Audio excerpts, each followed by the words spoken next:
semua. Perkenalkan, nama saya Muhammad Renaldi dengan stambuk A221224044. Pada kali ini saya akan menjelaskan tentang pewarisan sifat atau genetika. Persilangan monohibrid.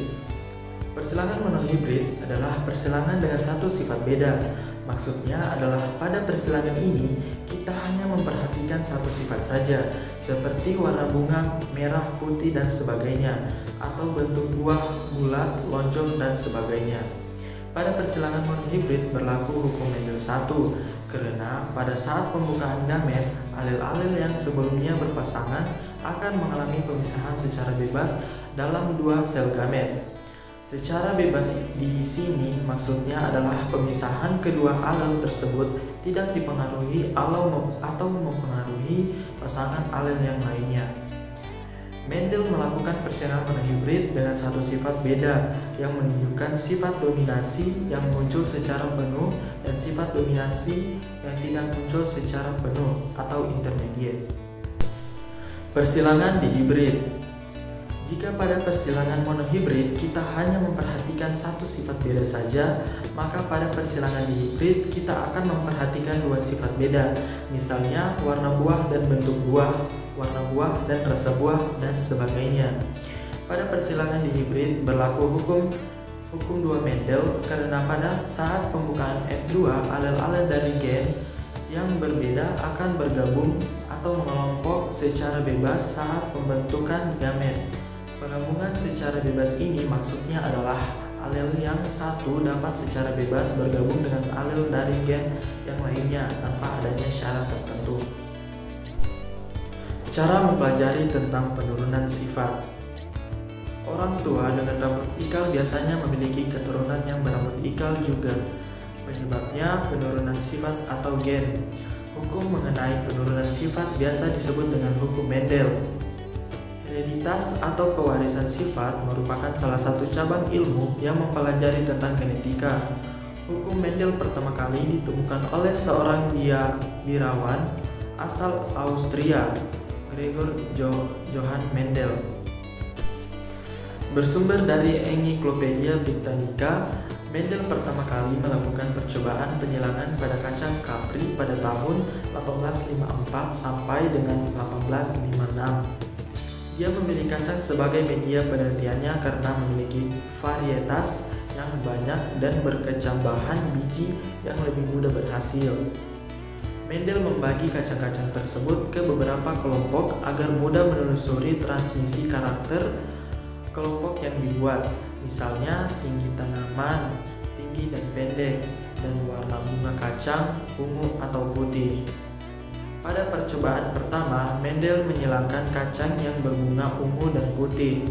Dari percobaan ini, karakter dominan lebih tampak dibandingkan dengan karakter resesif, di mana kacang berbunga ungu. Di percobaan kedua, gen resesif muncul di mana hasil keturunan kedua muncul kacang berbunga ungu dan putih. Hukum Mendel 1.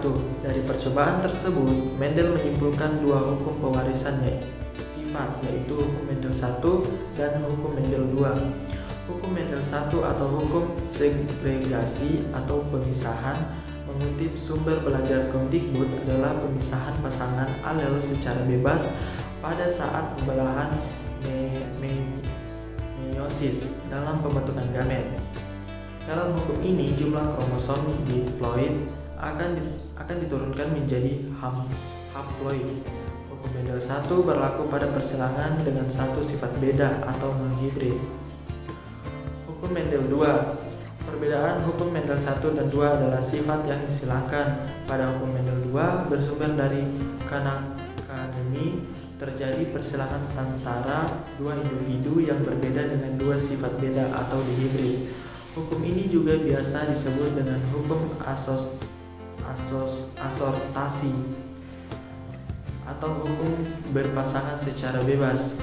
Dalam hukum ini, setiap sifat bisa berpasangan dengan sifat lainnya yang tidak sealel pada saat pembentukan gamet. Yang berikutnya adalah materi genetika. Apa yang dimaksud dengan genetika? Genetika adalah ilmu tentang keturunan yang mempelajari berbagai problematika manusia seperti kesehatannya, cacat lahirnya jasmani maupun mental, pewarisan ciri-ciri, dan kelainan bawaan, bahkan sampai merekayasanya. Secara luas, genetika membahas mengenai struktur materi genetik, meliputi gen, kromosom, DNA, RNA, plasmid, episom, dan elemen transposabel. Reproduksi materi genetik meliputi reproduksi sel, replikasi DNA, dan lainnya. Yang terakhir adalah mekanisme pewarisan sifat. Bagaimana mekanisme pewarisan sifat bisa terjadi? Sifat-sifat suatu makhluk hidup diwariskan melalui sel kelamin jantan dan sel kelamin betina. Bagian sel yang bertanggung jawab terhadap penurunan sifat ini terdapat di bagian inti sel atau nukleus. Di dalam inti sel terdapat kromosom. Bagaimana pewarisan sifat menurut hukum Mendel? Hukum kedua Mendel menyatakan bahwa bila dua individu mempunyai dua pasang atau lebih sifat, maka diturunkannya sepasang sifat secara bebas, tidak bergantung pada pasangan sifat yang lain. Dengan kata lain, alel dengan gen sifat yang berbeda tidak saling mempengaruhi. Itulah tadi materi yang dapat saya sampaikan, kurang lebihnya saya mohon maaf. Saya akhiri, wassalamualaikum warahmatullahi wabarakatuh.